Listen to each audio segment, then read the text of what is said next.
Jake Morrison had always been the class clown. At 19, he thought the world was his stage and everyone else was just part of his audience. Standing outside Buckingham Palace on a sunny Tuesday morning in London, he adjusted his baseball cap and grinned at his phone camera. He was live streaming to his 3,000 followers, most of them friends from back home in Ohio who thought his gap year in Europe was the coolest thing ever. "All right, guys, check this out," Jake whispered into his phone, zooming in on the iconic red-coated Queen's Guard standing perfectly still beside the palace gates. "I'm about to show you how these guys are basically just statues. Watch this." The guard stood motionless, his tall black bearskin hat casting a shadow over his face. His red tunic was perfectly pressed, brass buttons gleaming in the sunlight. He held his rifle at his side, eyes fixed straight ahead, seemingly unaware of the growing crowd of tourists snapping photos around him. Jake had heard all the stories about how the Queen's Guards never moved, never reacted, no matter what happened around them. His college buddies back home had dared him to test this theory, and Jake never backed down from a dare. Besides, what was the worst that could happen? It wasn't like he was going to hurt anyone. "These guys are supposed to be some kind of elite soldiers," Jake continued narrating to his phone, walking closer to the guard. "But look at this dude. He's like a wax figure. I bet I could do jumping jacks right in front of him and he wouldn't even blink." Other tourists began to notice Jake's approach, some pulling out their own phones to record what they sensed might become an entertaining moment. A few older visitors shook their heads disapprovingly, but Jake didn't notice. He was too focused on his performance. The Guardsman Thomas Wright, had been serving in the Coldstream Guards for 4 years. He had done 2 tours in Afghanistan and 1 in Iraq before being selected for ceremonial duties at the palace. Behind his stoic expression, he was well aware of the American tourist approaching with obvious mischief in mind. Thomas had dealt with hundreds of tourists like Jake over the years, each one thinking they were the first to come up with the brilliant idea of testing a guard's discipline. Jake started with small gestures, waving his hand in front of the guard's face. "Hello, anybody home?" he said loudly, drawing more attention from the crowd. When the guard didn't react, Jake grew bolder. He began making faces, sticking out his tongue, and even did a little dance routine. The comments on his live stream were pouring in. His friends were laughing, egging him on with messages like "do something crazy" and "make him laugh." The viewer count was climbing rapidly as people shared the stream. "See? Told you guys," Jake said triumphantly to his camera. "This is too easy. These guys are all show and no substance. Just fancy dress-up soldiers playing? Pretend." What Jake didn't understand was that he was looking at a highly trained military professional who had sworn an oath to protect the crown and maintain the dignity of his position. The Queen's Guard weren't street performers or tourist attractions, despite how some visitors treated them. They were active duty soldiers with real responsibilities and the authority to enforce them. As Jake continued his antics, moving even closer to the guard, he began to cross invisible lines that existed for very good reasons. The palace had protocols, boundaries that weren't just suggestions but legal requirements that protected both the guards and the public. Thomas remained perfectly still, but his training kicked in. He began mentally cataloging Jake's actions, noting each violation of the strict rules that governed behavior around the royal guards. His fellow guards at nearby posts were also watching, ready to respond if the situation escalated. Jake, emboldened by what he saw as the guards' complete passivity, decided to take things further. "Watch this, guys," he told his phone, reaching into his backpack. "I'm going to see if I can get a reaction out of this statue." The crowd around them had grown larger, with more people recording the interaction. Some tourists looked uncomfortable with Jake's behavior, while others seemed entertained by the spectacle. A few parents pulled their children back, sensing that something was about to go wrong. But Jake was riding high on adrenaline and the attention from his online audience. He had no idea that he was about to learn a lesson about respect that would change his perspective forever. The guard he was taunting wasn't just a ceremonial figure in a costume. He was a soldier with the training, authority, and duty to maintain order and dignity at one of Britain's most important landmarks. As Jake prepared for his next move, completely unaware of the consequences heading his way, the ancient traditions and modern realities of the Queen's Guard were about to collide with his American teenager's sense of invincibility. What started as a harmless prank was about to become a very serious situation that would teach Jake more about respect, authority, and personal responsibility than any lecture from his parents ever could. Jake pulled out a bag of potato chips from his backpack, the crinkling sound cutting through the morning air. His live stream was now up to over 5,000 viewers, and the comments were flowing faster than he could read them. Most were encouraging him to continue, but a few warned him to stop. Jake ignored the warnings. "Okay guys, ultimate test time," Jake announced to his phone, opening the bag dramatically. "I'm going to offer this guy some chips. If he doesn't take them, I'm going to leave them right on his shoes. These guards supposedly can't move no matter what, right?" He approached the guard with exaggerated casual movements, holding out the bag. "Hey buddy, you hungry? You've been standing there for hours. Want some chips?" When the guard didn't respond, Jake chuckled and shook the bag closer to the guard's face. Guardsman Wright's jaw tightened almost imperceptibly. Jake was now violating multiple protocols. First, he was interfering with a guard on duty. Second, he was treating royal property with disrespect. Third, he was creating a disturbance that was affecting other visitors' experiences and potentially compromising security. The other tourists were becoming more uncomfortable. An elderly British woman approached Jake tentatively. "Excuse me, young man," she said with a polite but firm tone, "but perhaps you should leave the guard alone." "He's working." Jake turned to her with a dismissive grin. "Lady, relax. It's just a bit of fun. These guys are paid to stand here like statues. I'm not hurting anybody." He turned back to his phone. Can you believe that? Some people have no sense of humor. What Jake didn't realize was that the woman was Margaret Henderson, a retired teacher who had lived in London her entire life. Her late husband had served in the same regiment as the guard Jake was harassing. She knew exactly what these young men represented and what they had sacrificed to earn their position. "That young man has likely served his country in combat zones," Margaret said more firmly. "He deserves your respect, not your ridicule." Jake rolled his eyes. "Whatever, Grandma. Mind your own business." He turned back to the guard and, in a move that would seal his fate, began dropping potato chips one by one onto the guard's perfectly polished black boots. The crowd gasped. Several people stopped recording, sensing they were witnessing something that had crossed a serious line. But Jake was too caught up in his performance to notice the change in atmosphere. "Look at that, guys. I'm literally putting food on a royal guard's boots and he can't do anything about it." Jake laughed, stepping back to film the chips scattered around the guard's feet. "This is going to go viral for sure." Behind his stoic expression, Thomas Wright was reaching his limit. In his 4 years of ceremonial duty, he had dealt with drunk tourists, crying children, and countless people trying to make him laugh or move. But this level of deliberate disrespect and property damage was different. Jake wasn't just testing boundaries anymore. He was actively vandalizing royal property and creating a security concern. The protocol was clear. Guards were authorized to use necessary force to maintain order and protect royal property when verbal warnings failed and the situation warranted intervention.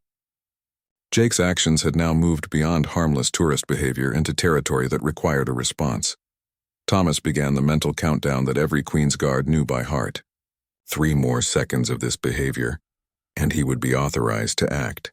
Jake, completely oblivious to the danger he was creating, decided to escalate even further. "You know what, guys? I bet I can touch his hat and he still won't move. These guys are basically human mannequins." Jake reached up toward the guard's bearskin hat, his fingers just inches away from touching it. That was the moment Thomas Wright had been waiting for. Touching a guard's equipment was a direct violation that required immediate intervention.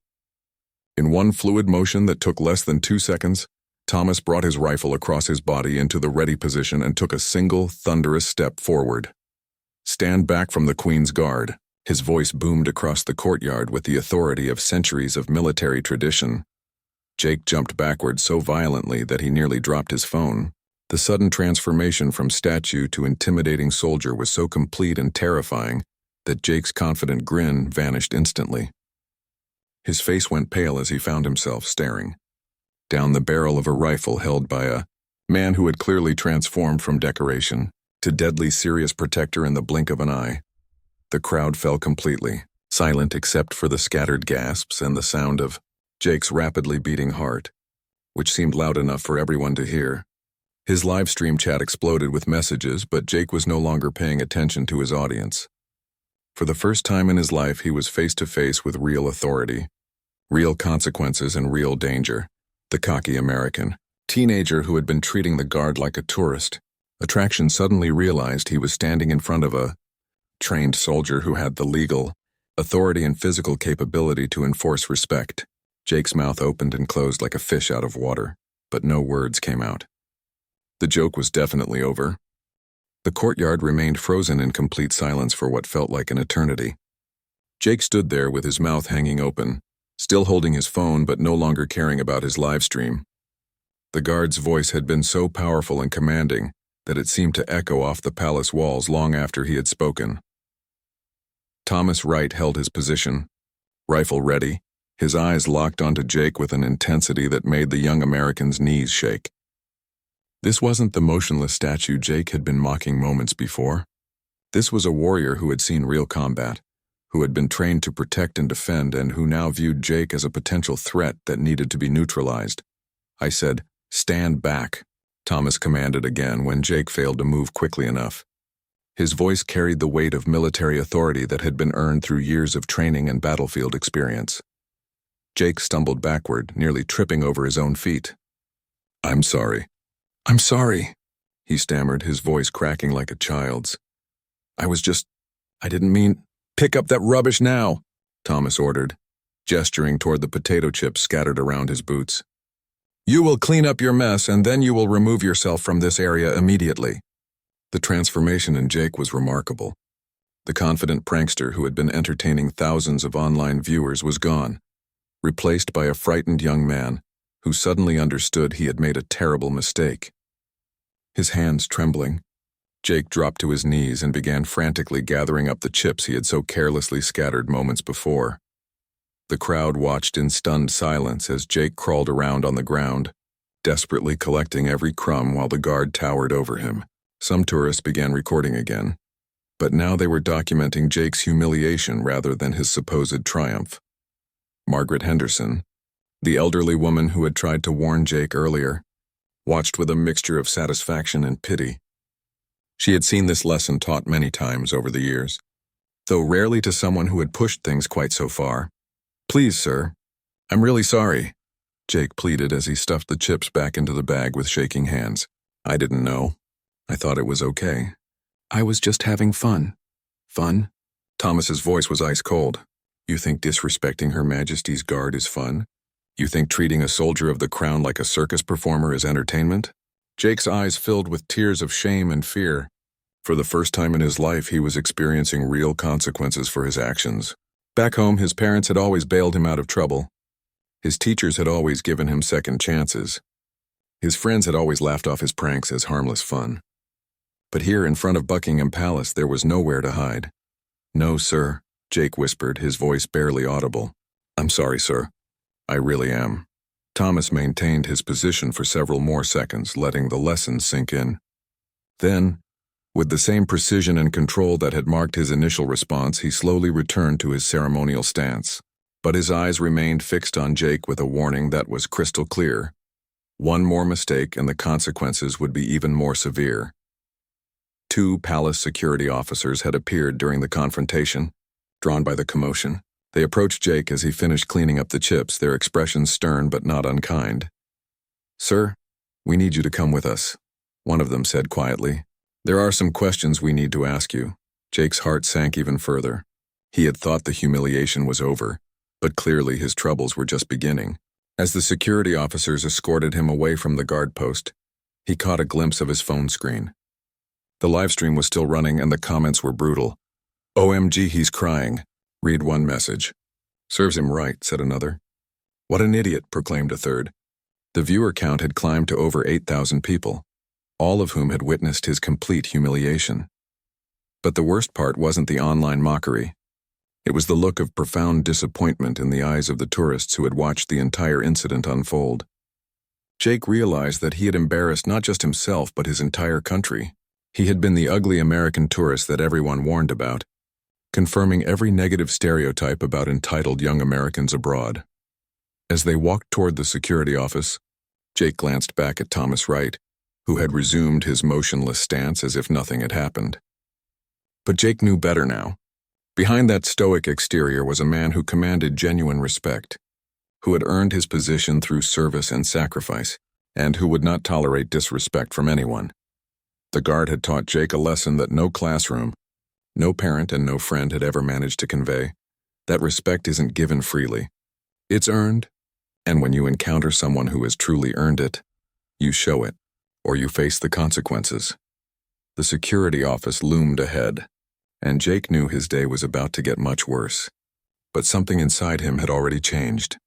The scared young man walking toward that office was not the same cocky teenager who had approached the guard with a bag of chips and a smartphone just 20 minutes earlier.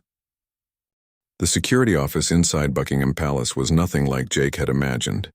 Instead of the grand, ornate rooms he had seen in movies, he found himself in a simple, sterile room with white walls, fluorescent lighting, and a metal desk. The two security officers who had escorted him sat across from him, their expressions serious but professional. "Right then," said Officer Davies, the older of the two men. He was in his 50s with graying hair and the bearing of someone who had spent decades dealing with difficult situations. "Let's start with your name and passport, please." Jake fumbled in his backpack with shaking hands, still processing what had just happened to him. "Jacob Morrison," he mumbled, handing over his American passport. "Everyone calls me Jake." Officer Davies examined the passport carefully while his partner, Officer Chen, took notes. "And what brings you to London, Mr. Morrison?" "Gap year," Jake replied quietly, his earlier confidence completely evaporated. "I'm supposed to start college in the fall. My parents thought it would be good for me to travel and see the world." "I see," Davies said, his tone neutral but not unkind. "And how do you think your parents would feel about what just happened out there?" The question hit Jake like a physical blow. He had been so focused on impressing his online followers that he hadn't thought about his parents at all. His mother and father had saved for years to give him this opportunity. They had trusted him to represent his family and his country well during his travels. "They'd be really disappointed," Jake admitted, his voice barely above a whisper. "Disappointed?" Officer Chen spoke for the first time. She was younger than her partner, perhaps in her 30s, with kind eyes that somehow made Jake feel even worse about his behavior. "Mr. Morrison, do you understand what you did out there?" Jake shrugged helplessly. "I was just trying to make a funny video. I didn't think it was such a big deal."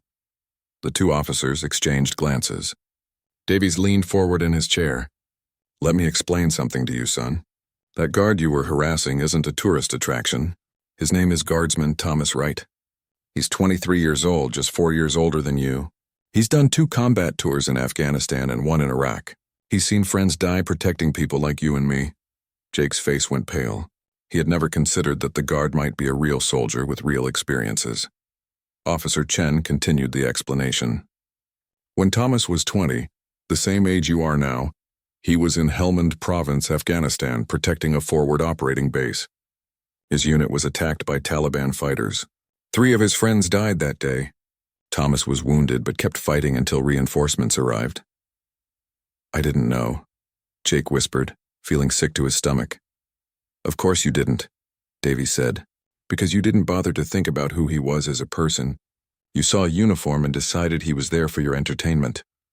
The room fell silent except for the sound of Jake's ragged breathing. He was beginning to understand the magnitude of his mistake, but the officers weren't finished with his education. "The Queen's Guard isn't just a ceremonial position," Officer Chen explained. "These men and women are active duty soldiers who have earned the right to protect the royal family through exceptional service. They're not allowed to move or respond to tourists because they're on duty. Protecting one of the most important buildings in Britain. When you dropped food on his boots and tried to touch his equipment," Davies added, "you weren't just being disrespectful. You were potentially creating a security risk. For all Thomas knew, you could have been concealing a weapon or planning something more serious." Jake's eyes widened in horror. "I would never. I'm not a terrorist or anything. I was just making a video." "Thomas doesn't know that," Chen pointed out. All he knew was that a young man was acting aggressively, refusing to follow basic protocols, and escalating his behavior despite warnings from other visitors. The reality of the situation was finally sinking in for Jake. He hadn't just embarrassed himself. He had potentially made a combat veteran feel threatened while that veteran was trying to do his job protecting the royal family. "What happens now?" Jake asked, dreading the answer. Davies consulted his notes. "Well, technically you violated several laws, interfering with a member of the armed forces in the execution of their duty, littering on royal property, creating a public disturbance, and potentially threatening behavior toward a security officer." Jake's heart sank. "Am I going to jail?" "That depends," Chen said. "This is your first offense and you're young. The Crown Prosecution Service might be willing to offer you an alternative if you're genuinely sorry and willing to make amends." "I am sorry," Jake said quickly. "I really am. I feel terrible about what I did." "Saying you're sorry is a start," Davies acknowledged. "But we need to see that you understand why what you did was wrong. Not just that you're sorry you got caught." For the next hour, the officers explained British law, military protocols, and the historical significance of the Queen's Guard. They showed Jake videos of other incidents where tourists had crossed the line and the consequences that had followed. They explained how his behavior could have been interpreted as a security threat in a world where terrorism was a real and constant concern. By the end of the conversation, Jake was crying openly, not from fear of punishment but from genuine shame at his behavior. He was beginning to understand that his actions had real consequences for real people, and that the world didn't exist for his entertainment. "There is one option available to you," Davies said finally, "but it would require you to do something that might be difficult for someone your age." Jake looked up hopefully. "Anything. I'll do whatever it takes to make this right." Officer Davies leaned back in his chair and studied Jake carefully. "The alternative we're offering is called a restorative justice conference. Instead of formal charges, you would meet face-to-face with Guardsman Wright when he's off duty. You would have the opportunity to apologize properly and learn more about what his service means." Jake's eyes widened. The thought of facing the guard again, especially after what he now knew about the man's military background, was terrifying. But it was better than criminal charges and potentially being deported. You would also be required to perform 40 hours of community service at a veterans support center here in London, Officer Chen added. "You'd be helping ex-servicemen and women who are dealing with various challenges after their military careers. And," Davies continued, "you would need to create and post a public apology video, explaining what you learned and encouraging other tourists to show proper respect when visiting royal sites." Jake nodded eagerly. "Yes, I'll do all of that. When can I meet with Thomas? I mean, Guardsman Wright?" "Tomorrow afternoon," Chen replied. "He'll be off duty then." "But Jake," she leaned forward using his first name for the first time, "this isn't going to be easy. Thomas is angry about what happened. You humiliated him in front of hundreds of people and treated his service like a joke." The next 24 hours were the longest of Jake's life. He couldn't sleep, couldn't eat, and definitely couldn't bring himself to check his social media accounts. The video of his confrontation with the guard had been shared thousands of times, with most comments condemning his behavior. His parents had somehow found out about the incident and called him, their disappointment clear even across the Atlantic. When the time came for the meeting, Jake arrived at the community center 30 minutes early. His hands were sweating and his stomach was in knots. He had prepared a speech, but every version he wrote seemed inadequate for what he needed to say. Thomas Wright walked into the room in civilian clothes, but he was no less intimidating than he had been in uniform. At 23, he was tall and fit, with the bearing of someone accustomed to responsibility and respect. His eyes were hard when they met Jake's. "Mr. Morrison," Thomas said formally, taking a seat across from him. A mediator, Mrs. Patricia Holmes, sat between them to facilitate the conversation. "Please," Jake said immediately, "call me Jake, and I want to start by saying how sorry I am. Not just for getting in trouble, but for how I treated you." Thomas studied him for a long moment. "Do you know what I was thinking about when you were dropping chips on my boots?" Jake shook his head, afraid to speak. "I was thinking about my mate Danny," Thomas said quietly. "He died 3 years ago in Afghanistan. Stepped on an IED while we were on patrol. He was 20 years old, same as you are now. Danny used to joke that when we got back to London, he wanted to be a Queen's Guard so he could stand at the palace and protect something beautiful instead of watching everything get destroyed." Jake felt tears welling up in his eyes. "I'm so sorry. I had no idea. Of course you didn't, Thomas replied, his voice steady but emotional. Because you didn't see me as a person. You saw me as a prop for your entertainment. You treated my uniform, which represents everything Danny died for, like it was a costume. The words hit Jake like physical blows. He had thought he understood the gravity of his mistake, but hearing it from Thomas himself made it real in a way that no lecture from the security officers could have achieved. When I'm standing guard, Thomas continued, I'm not just protecting the palace. I'm honoring every soldier who came before me. Every friend I lost, every family member who worried about me coming home. That uniform represents sacrifice, duty, and service to something bigger than myself. Jake wiped his eyes with his sleeve. How can I make this right? I know saying sorry isn't enough. For the first time since entering the room, Thomas's expression softened slightly. The fact that you're here asking that question is a start. Most people who do what you did just want to avoid consequences. You seem to actually care about the damage you caused. Mrs. Holmes, the mediator, spoke for the first time. Jake, Thomas has agreed to this meeting because he believes in second chances, but he also wants to make sure you understand the broader impact of your actions. What do you mean? Jake asked. Thomas leaned forward. Your video has been seen by millions of people now. Some of them are laughing at you, which is probably embarrassing, but others are laughing at me, at my uniform, at what I represent. You didn't just disrespect one guard. You disrespected everyone who's ever worn this uniform. The weight of that revelation settled on Jake like a crushing burden. He had thought his prank was harmless fun, but he was beginning to understand that his actions had rippled far beyond that single moment at the palace gates. What can I do? Jake asked desperately. There has to be something I can do to help fix this. Thomas was quiet for a long moment, considering. Well, he said finally, you could start by learning what it actually means to serve others instead of just serving yourself. 3 months later, Jake Morrison was a completely different person than the cocky teenager who had live-streamed his humiliation at Buckingham Palace. He was finishing his final week of community service at the London Veterans Support Centre, where he had been working every day since his meeting with Thomas Wright. The work had been eye-opening in ways Jake never could have imagined. He had spent time with former soldiers dealing with PTSD, helping elderly veterans with grocery shopping and medical appointments, and assisting with job placement programs for ex-servicemen struggling to find work in civilian life. One of the veterans Jake had grown closest to was a man named Robert, a 70-year-old former paratrooper who had served in the Falklands War.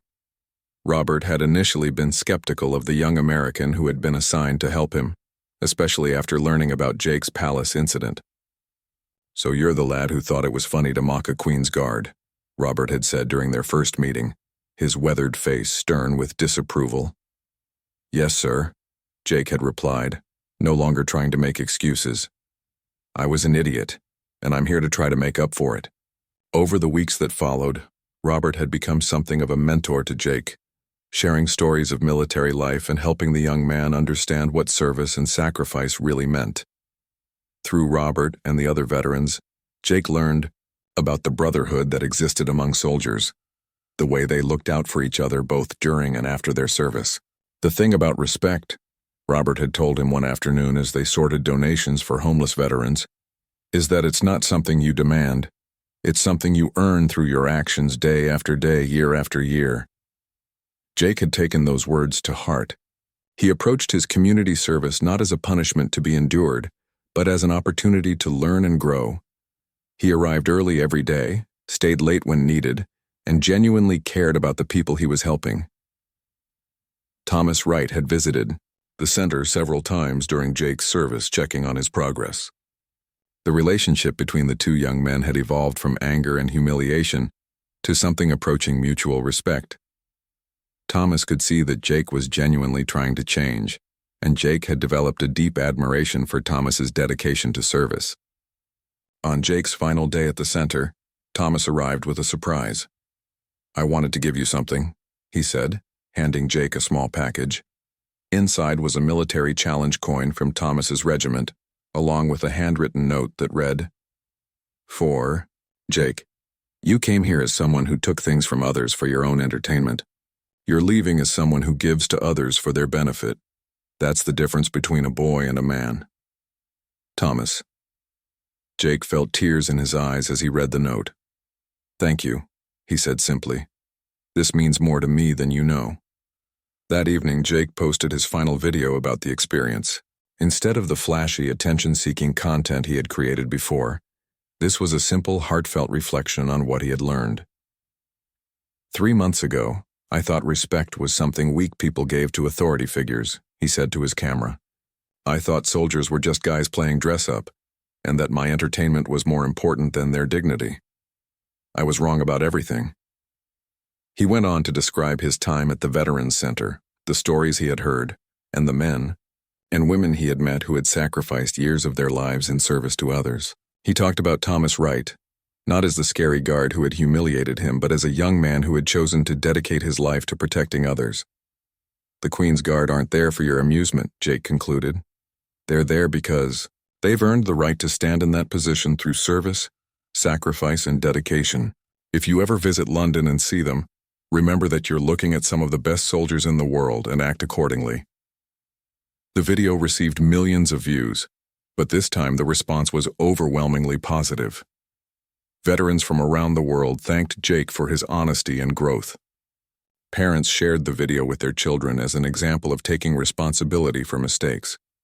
Even some of Jake's old followers, who had initially encouraged his disrespectful behavior, commented about how much they had learned from watching his journey. 6 months later, Jake returned to the United States to start college, but he was no longer the same person who had left. He enrolled in a program that would allow him to work with veteran support services, inspired by his time in London. He also began volunteering at VA hospitals near his campus. Thomas Wright received a letter from Jake every few months, updating him on his studies and volunteer work. In one letter, Jake wrote, "You taught me that real strength isn't about getting people to laugh at your jokes or getting attention online. Real strength is about serving something bigger than yourself, even when no one is watching." The incident that had started as a thoughtless prank had become a turning point in Jake's life. He had learned that respect isn't just a courtesy you show to avoid consequences. It's a recognition of the value and dignity that every person possesses, especially those who have dedicated their lives to serving others. Years later, when Jake told the story of his encounter with the Queen's Guard, it wasn't with embarrassment or shame, but with gratitude. That moment of humiliation had become the catalyst for the most important lesson of his life. That growing up isn't about getting older. It's about learning to see beyond yourself and understanding your place in a world where everyone deserves dignity and respect. The Queen's Guard had indeed taught him respect the hard way, but it was a lesson that would guide him for the rest of his life.